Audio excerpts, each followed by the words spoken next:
애경그룹의 신화는 대한민국 최초의 미용 비누 미양에서 시작돼 백화점 사업에 이어 민간 항공사 진출로 날개를 단다. 대형 쇼핑몰 사업을 아우르며 나날이 덩치를 불리고 있는 애경. 애경이요. 지금은요. 온라인 쇼핑몰까지도 갔고요. AK플라자, AK백화점의 전신은 애경백화점이잖아요. 뿐만 아니라 제주항공까지 해서 민간 항공사 사업에서도 굉장히 약진을 하고 있는 회사임에도 불구하고 많은 분들의 머릿속에는 애경 하면은 세제회사 이렇게 생각을 합니다.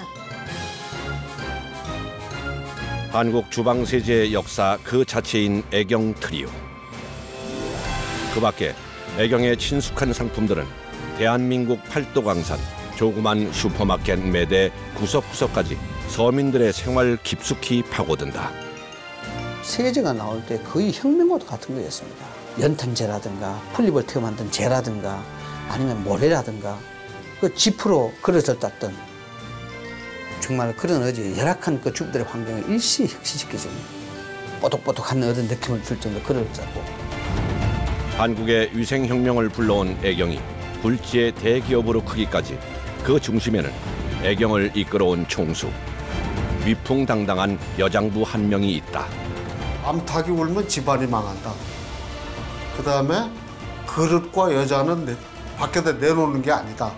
이런 어떤 그 유교적 관습이 강한 그런 시기였죠. 그러다 보니까 여성 경영이라는 거는 거의 상상할 수 없는 이제 그런 상황이죠.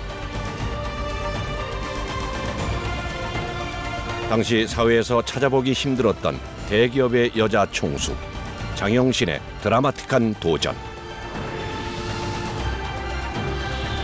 애경그룹 장영신, 비누회사에서 하늘을 날기까지. 현대그룹의 수장 현정은, 한진해운을 이끌었던 최은영, 그리고 애경그룹 장영신. 새 여성 기업인은 미망인에서 사업가로 변신했다는 공통점이 있다. 특히 현정은 회장은 장영신을 경영의 멘토라 칭하며 의지했던 것으로 전해진다. 남편이 갑작스럽게 돌아갔다는 점, 또 죽었다는 점, 그로 인해서 어쩔 수 없이 경영 일선에 뛰어들었다는 점, 그리고 경영 일선에 뛰어드는 그 과정에서 주위의 반대가 굉장히 심했다는 점, 그다음 네 번째는 그럼에도 불구하고 경영 성과를 상당히 많이 거뒀고 경영을 회사를 아주 안정적으로 이끌었다는 점, 이런 점들이 상당히 두 사람이 유사한 공통점이 많았고. 그렇다면 가정에 안주했던 주부가 대한민국 최초의 대기업 여자 총수로 살아오면서 어떤 가시밭길을 헤쳐왔을까? 24살 꽃다운 나이에 결혼한 장영신. 상대는 우리나라 화학공업의 효시인 애경유지공업의 창업주 최몽인이었다. 국산 비누가 귀했던 6.25 전쟁 직후 장영신의 남편 최몽인은 서민들의 위생을 위해 비누 사업에 혼신을 다한다. 모든 것이 궁핍했던 시절, 위생은 사치였고 서민들은 비싼 비누를 구경하기도 어려웠다. 그때 애경유지에서 만든 세탁비누가 탄생한다. 버려진 지방과 기름에서 뽑아내 만든 세탁비누는 대히트를 친다. 사실 한국전쟁 이후에 아주 그렇다 할 세제가 있는 시절이 아니었잖아요. 기껏 해봐야 농촌 같은 경우에는 양재물로 만든 검은 색깔의 비누 그런 걸 쓰기도 했었고, 이제 애경사에서 비누를 우리 기술로 순수하게 만든 그 비누가 나왔을 때는 정말 전국적으로 너무너무 반기는 분위기였을 거 당연한 거고, 좀 있는 집이라고 하면 당연히 애경에서 나온 그 비누로 세제를 쓰기도 했었죠. 세탁비누 판매의 호황에 이어 곧바로 국내 유일의 화장비누 제조 시설을 갖추는 애경. 1956년 순수 국내 기술만을 가지고 미향비누 생산에 성공, 본격적인 화장비누 시대를 열게 된다. 그 이후 고급스러운 우유 비누를 내놓으며 한국 비누 산업을 반석 위에 올려놓는다. 애경은 성공 여세를 몰아 1966년 국내 최초의 주방세제 트리오를 출시하며 주방혁명을 일으킨다. 그때 이제 인천에 애경사가 있었고요. 또 이제 영등포 쪽에다가 공장을 만들었잖아요.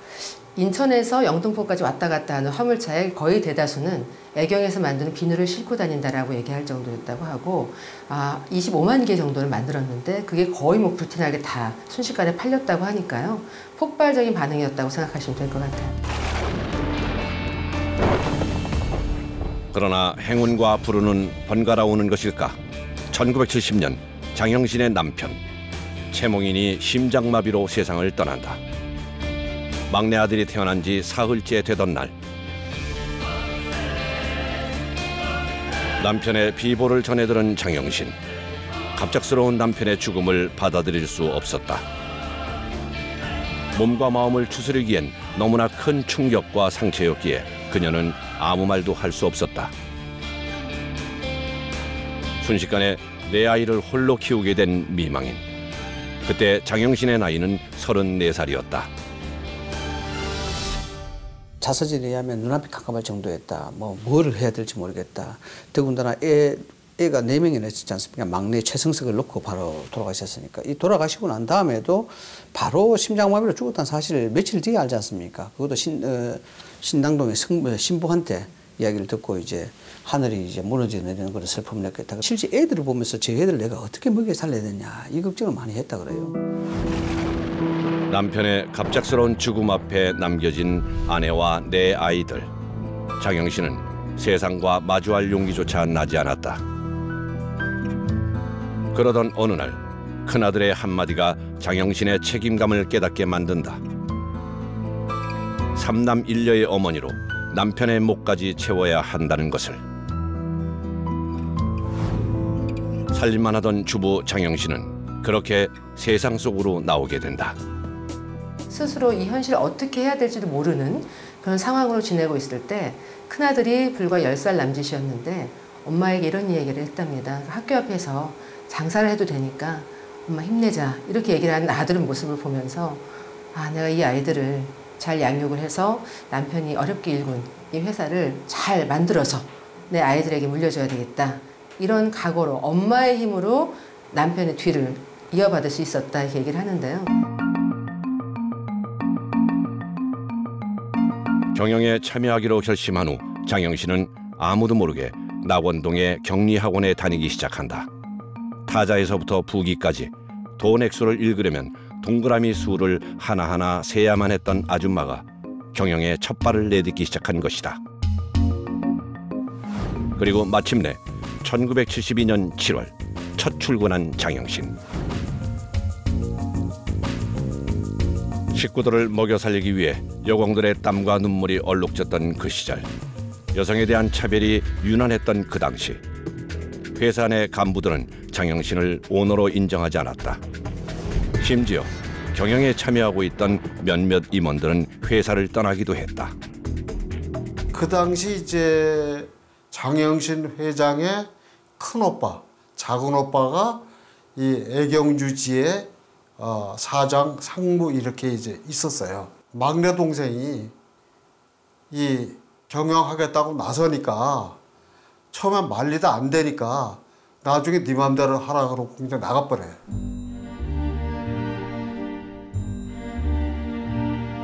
주변의 따가운 시선은 물론 1970년대 사업 환경은 여자가 기업을 이끌어가기에는 어려움이 많았다. 특히 기업의 접대 문화는 장영신으로 하여금 강한 수치심을 들게 했다. 당시 접대는 사업의 승패가 갈릴 정도로 중요한 일이었지만 사업가와 여성의 위치에서 장영신은 큰 고뇌에 빠지게 된다.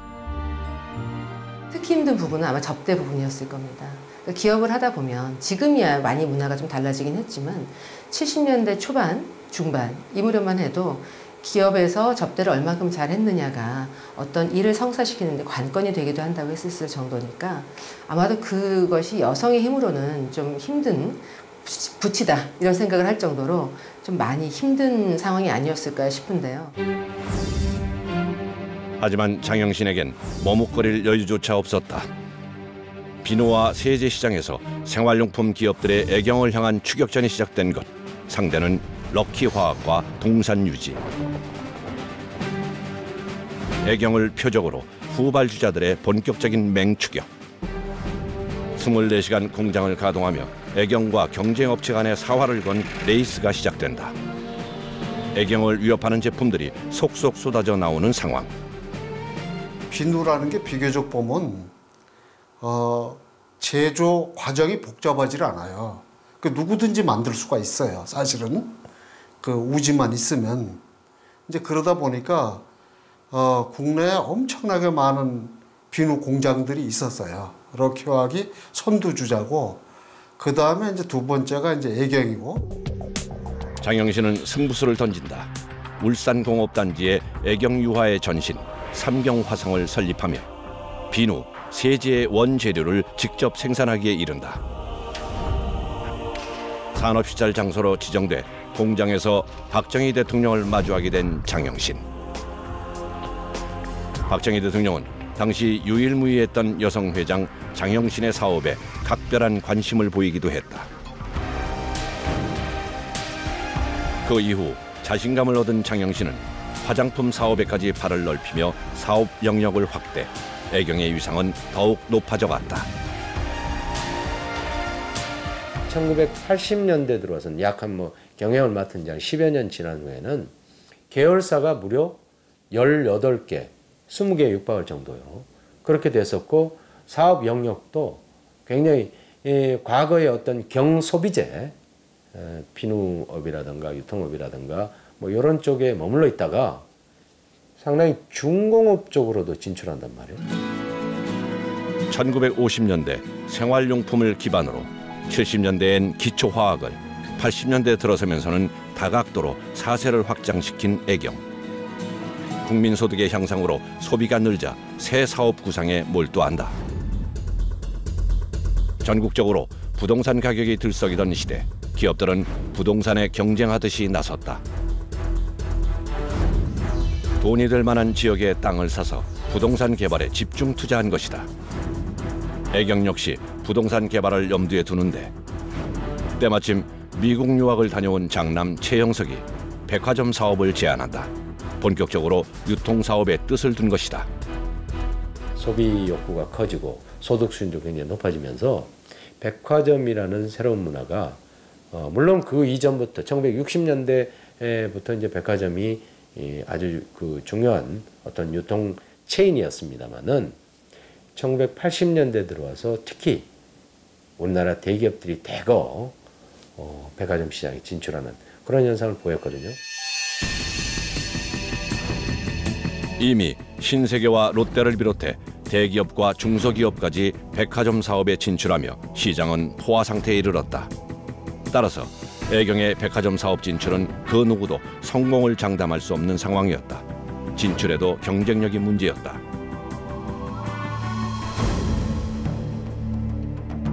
장영신은 묘수를 생각해낸다. 공단 지역인 구로를 백화점터로 낙점한 것이다. 번화가의 중심이 아닌 공단 지역의 백화점은 의외였다. 장영신이 백화점터로 구로 지역을 고집한 까닭은 무엇일까? 그곳은 애경의 시작이자 남편의 유지가 살아있는 곳이었다. 오늘날에 애경그룹이 이렇게 만든 미향을 만든 장소가 바로 그 구로동에 애경 백화점 본점이에요. 거기서 트리오를 만든 또 고향이 바로 거기입니다. 그래서 애경의 실질적으로 가장 발전의 반석이 된 그런 제품들을 생산하고 만들었고 땅과 피를 흘렸던 자리가 바로 그 자리인 것이죠. 1만 평의 부지. 거기에다가 장영신 회장이 제3의 도약을 할 수 있는 유통의 백화점을 만든 겁니다.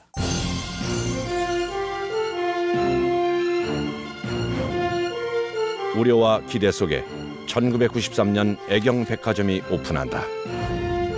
생활 편의시설이 없던 서울 서남부 지역에 세워진 백화점은 연일 신문기사 전면을 장식하며 관심을 모은다.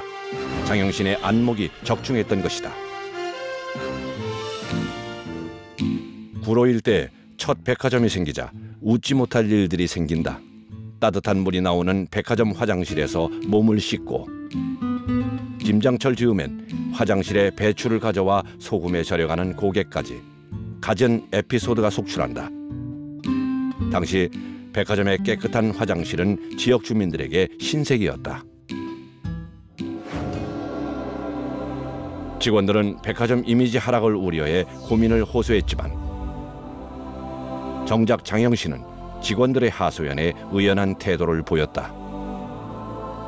이 백화점 가면 화장실도 깨끗하고 하니까 여기서 뭐 샤워도 하는 사람 머리도 감고 이런 것들, 그다음에 쇼핑카트 같은 것들 신기했잖아요. 이런 것들을 이제 사람들이 쓰고 이게 집에 가서 다른 용도로 이렇게 운반 도구로 쓰고 했었는데 이걸 장영신 회장이 그 용인을 했어요. 스포츠 아동목으로는 특파가 대비해서 디스플레이 신경을 많이 쓰고 있습니다. 직원들의 불만은 계속 쌓여가고 장영 씨는 마케팅 승부수를 띄운다. 드라마 촬영 장소로 애경백화점을 협찬한 것이다. 차인표, 신혜라 주연의 드라마 사랑을 그대 품 안에는 큰 인기를 끌게 되고 애경은 백화점 매출과 이미지 상승이라는 두 마리 토끼를 잡는다. 이후 백화점은 애경그룹 전체 매출의 45%를 차지하는 쾌거를 이루며 평택, 수원 등지의 점포를 확대하고 면세점 사업까지 뛰어들게 된다. 강남이나 도심권과 같이 이렇게 이제 고급 상권보다는 중저가 또 중산층과 저소득층을 겨냥한 이러한 입지 선택이 자리 잡고 있고요. 또 대기업과의 좀 출혈 경쟁을 좀 피하면서 나름대로의 틈새 시장을 공략한 이 전략이 잘 맞아떨어진 것으로 시너지 효과를 낸 것으로 보이는데 그 결과 AK 플라자의 그 성장세는 매우 놀랍다라고 볼 수가 있죠. 그래서 롯데와 신세계, 현대에 이어서 유통그룹의 제4위의 그룹으로 이미 성장을 했고 생활용품 회사에서 벗어나 명실공히 유통기업으로서의 자리를 확고히 한 애경.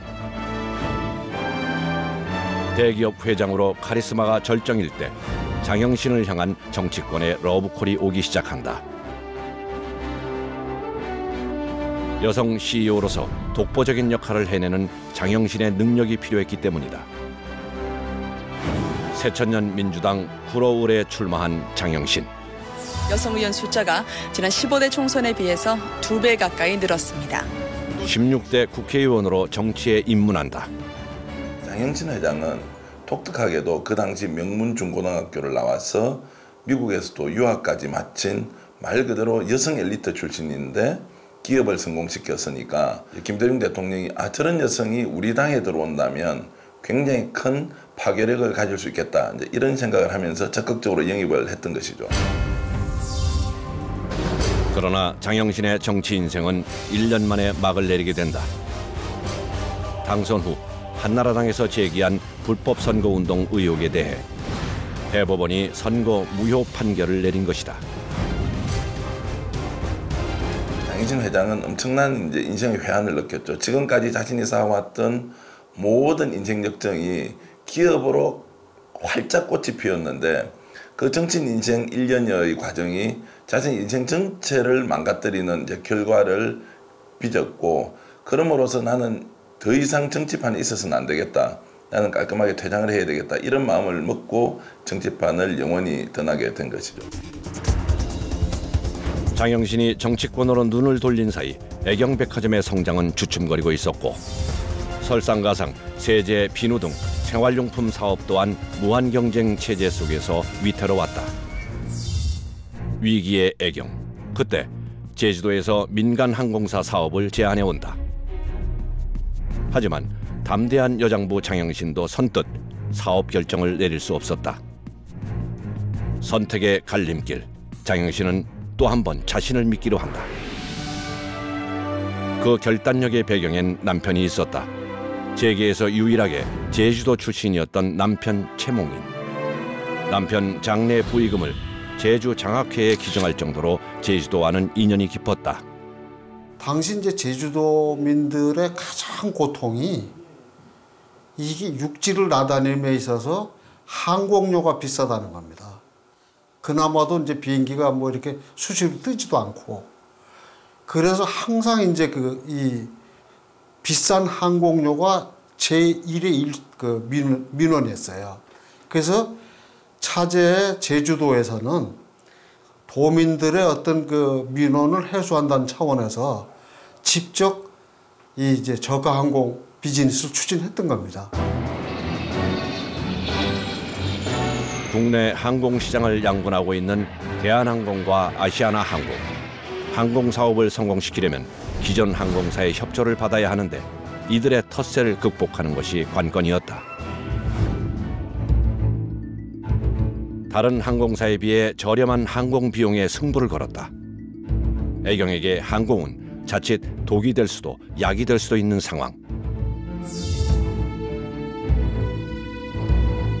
과연 애경의 제주항공은 대형 항공사들을 상대로 다윗과 골리앗의 싸움에서 버틸 수 있을까? 항공사 설립을 하기 위해서는 경납고를 임차한다든지 또는 한국공항공사로부터 공항 카운터를 임차해야 되는데 이미 공항 카운터는 대한항공하고 아시아나가 사용하는 수준이었어요. 그러다 보니까 신규 카운터를 줄 수가 없겠죠. 그래서 그런 부분이 어려운 점이 신생항공사들이 있었고, 두 번째는 국내 공항이라는 것이 대한항공 아시아나 중심으로 운영이 되다 보니까 항공 노선 스케줄에 있어서 좀 불합리하게 저비용 항공사들이 시간대가 나쁜 때로 시간을 받을 수밖에 없었습니다. 2005년 애경이 75%, 제주도 25% 자본을 투자해 제주항공이 탄생한다. 대한항공과 아시아나항공에 이은 우리나라 세 번째 민항사 제주항공. 저가 항공만의 장점을 내세우며 고객 유치에 온 힘을 기울인다. 하지만 생각처럼 저가 항공 사업은 쉽지 않았다. 저렴한 값과 함께 대두되는 서비스와 안전성의 문제로 저가 항공이 악평의 대상이 된 것이다. 저가 항공이 나왔을 때 이게 뭐야? 라는 얘기가 많았습니다. 일종의 아주 세련된 버스가 아시아나와 대한항공이었다 그러면은 뭔가 낡아 빠진, 그리고 폐차 직전에 있는 버스가 저가 항공이라는 그런 인식이었죠. 그 저가 항공의 인식은 소위 대한항공, 아시아나는 아주 안전하다. 하늘을 나는 아주 편안한 안전함이 있다. 저가 항공은 뭔가 불안하다. 그래서 저가 항공 타면 사고 나지 않겠느냐라는 그런 것이 지배적이었습니다. 그래서 초기에는 굉장히 힘들었어요. 애경그룹의 미운 놀이 제주항공은 내리 5년 동안 적자를 기록하면서 안팎으로 시달리게 된다. 급기야 제주도는 더 이상 추가적인 투자가 힘들다는 통보를 해온다. 사업의 우군을 잃어버린 최악의 상황. 그러나 애경은 제주항공을 포기하지 않았다. 2009년 말 AK 면세점을 롯데그룹에 매각하며 자금을 확보하는 등 총공세를 펼치기 시작한다. 과연 제주항공은 신뢰를 얻을 수 있을까? 이 항공사 과연 안전한 항공사인가라는 검증의 단계가 필요했고, 정부에서는 그 검증의 단계를 국내 노선에서 일정 부분 운항한 다음에 그 신용을 가지고 국제 노선을 갈 수 있게끔 허락을 해준 거라고 보시면 됩니다. 정부가 원하는 조건을 충족시키지 못했기 때문에 파산을 하거나 문을 닫은 저비용 항공사들도 꽤 있었다고 보시면 됩니다. 애경의 노력 끝에 제주항공은 마침내 비상하기 시작한다. 2009년 국제항공안전인증을 받아 안전성에서도 높은 점수를 얻었고, 국내 저가 항공사 최초로 국제선 취항에 성공, 국내 항공 빅3의 입지를 확고히 했다. 때마침 2008년 불어닥친 금융위기로 소비 심리가 꽁꽁 얼어붙어 있을 때 안전성을 인정받은 저가 항공사들이 각광받기 시작한다. 경기 침체에 대한 역설적 효과를 본 것이 바로 저가 항공이에요. 항공료 비싼 항공은 안 타는 겁니다. 그래서 다소 위험이 있다 하더라도 저가 항공을 타는 그런 추세가 이제 시작이 되기 시작한 거죠. 근데 재밌는 것은 저가 항공을 타니까 괜찮거든요. 약간의 서비스 질에서 좀 떨어질 뿐이지 아주 싸게 간단 말이죠. 그래서 그때 나온 얘기가 안전에 대한 부분은 똑같은 것 같더라. 다만 이제 먹는 음식과 대하는 서비스가 약간 다른 것 같더라. 근데 이 부분은 전혀 불편한 것이 아니거든요. 제주항공의 거침없는 비상은 계속된다. 중국, 일본, 동남아로 국제선이 확장됨과 동시에 한류 스타를 내세워 아시아권에서도 브랜드 인지도를 높이고 합리적인 가격과 간편함으로 어필한다. 제주항공의 성공은 대한항공과 아시아나항공을 자극 2007년, 2008년 연달아 진에어, 에어 부산을 창립하게 된다. 저가 항공사의 한계를 넘어 국내 항공사 빅3가 된 제주항공. 화려한 비상의 동력으로 애경은 새로운 길을 열었다.